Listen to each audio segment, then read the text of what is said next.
संतराम जी और हमारी जितनी डेयरी से आए हुए प्रधान हैं, हमारे किसान भाई हैं, इन सबका मैं दिल की गहराइयों से धन्यवाद करता हूं कि इस मंच पर आकर आपके बीच में कुछ बातें कहने का मौका दिया है। मैं एक पहले एक बात पूछना चाहता हूं, बहुत से साथी यहाँ मेरे बीच में खड़े हैं। मैं भी दिल्ली का नहीं हूँ, मैं भी दिल्ली के बाहर से आया हूँ। ऐसे कौन कौन है जो दिल्ली के बाहर से आए? एक बार हाथ खड़ी करें। मैं आपको एक चीज़ बताना चाहता हूँ, ये जो बाकी लोग बैठे हैं ना, इन्हीं लोगों की खून पसीने की, इन्हीं लोगों की पुश्तैनी जमीनों को ले लेके हम लोगों के घर खड़े किए गए हैं। आज हम इनके लिए नहीं, उस एहसान को पूरा करने के लिए यहाँ आए हैं कि इनके कारण हम भी इस दिल्ली में अपना अपना घर, अपना अपना शहर बसा सके। और ये वो दिल्ली है जिसके ऐसे दिल्ली वासी हैं, आप किसी और शहर में चले जाइए, बाहर का आदमी बाहर ही रहता है और वहाँ का आदमी राज करता है। दिल्ली के आदमी ने कभी किसी को बाहर ही नहीं समझा है, हर आदमी को अपना समझा। और इसीलिए दिल्ली का नागरिक सबसे पहले यहाँ राजधानी का नागरिक है और उसके बाद देश का नागरिक है। मैं सलाम करता हूँ आप लोगों को। लेकिन दर्द होता है जब हमारी संस्थाएं इस मूल भावना को नहीं समझती। क्या था, क्यों ये डेयरियां यहाँ बसी? ये तो गांव का शहर था, बिल्कुल छोटा सा इलाका था जहाँ बरतानिया की हुकूमत थी। उसके पहले बड़ी हुकूमतें थी, आए, नया राजधानी बनी, शहर बनने लगे, शहर में कॉलोनियों की जरूरत पड़ी। लेकिन जब कॉलोनी की पड़ती है तो दूध की भी पड़ती है, खाने की भी पड़ती है। इन लोगों को कहा गया आप जहाँ रहते हो वहाँ नहीं, वहाँ से थोड़े दूर पे चले जाइए। जिन इलाकों में आज जंगल है, जहाँ इंसान नहीं बसता, वहाँ अपनी डेयरियाँ बना लीजिए। इन्होंने खुशी खुशी वहाँ डेयरियाँ बसा ली। उस समय ये बियाबान जंगल हुआ करते थे। मुझे तो अपना याद है, बचपन में हम लोग जब शाहदरा में आया करते, एक पॉन्टून का ब्रिज होता था, ये तो सब बियाबान जंगल माने जाते थे।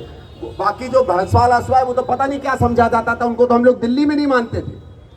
ये आए यहाँ और हम लोग आगे बढ़ गए, इनके इलाकों के आसपास हमने आके अपना शहर बसाया। आज तो ये कहना चाहिए था कि जहाँ गाय बसती हैं, जहाँ भैंस बसती हैं, जहाँ उनके गांव पालक बसते हैं, उनके आसपास हम ना बस सकें।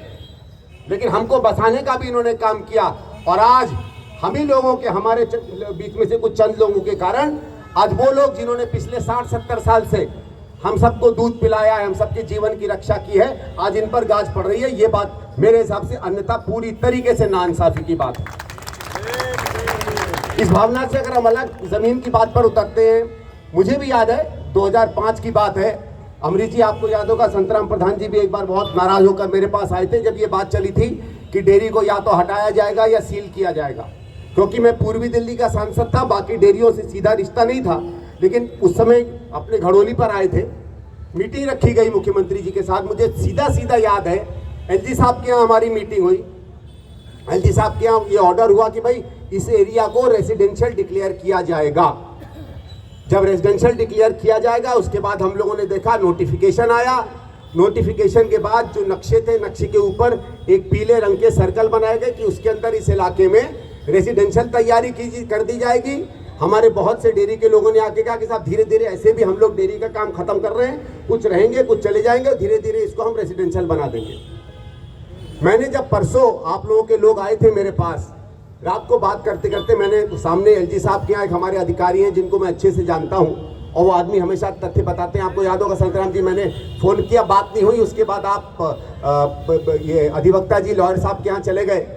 बाद में उनका फ़ोन आया मेरे पास कि क्या बात है। मैंने कहा भाई साहब ये बात हो रही है, ये जो डेयरी का बहुत बुरा चक्कर चल रहा है, बाकी 8-10 डेयरियों में भी ये खतरनाक बात है। हमारे तो अपने लोग मेरे पास आए हैं, तो कहने लगे साहब देखो ये जो ऑर्डर आया है जज साहब का, ये बहुत खतरनाक है और उन्होंने कहा इसमें कोई रिलीफ नहीं मिल सकता, रिलीफ कोर्ट से लेना पड़ेगा। मैंने कहा भाई साहब मानता हूँ मैं, लेकिन मैंने उनको 2005 की उस पूरे संदर्भ की चर्चा की, उनके साथ डिटेल में बताई।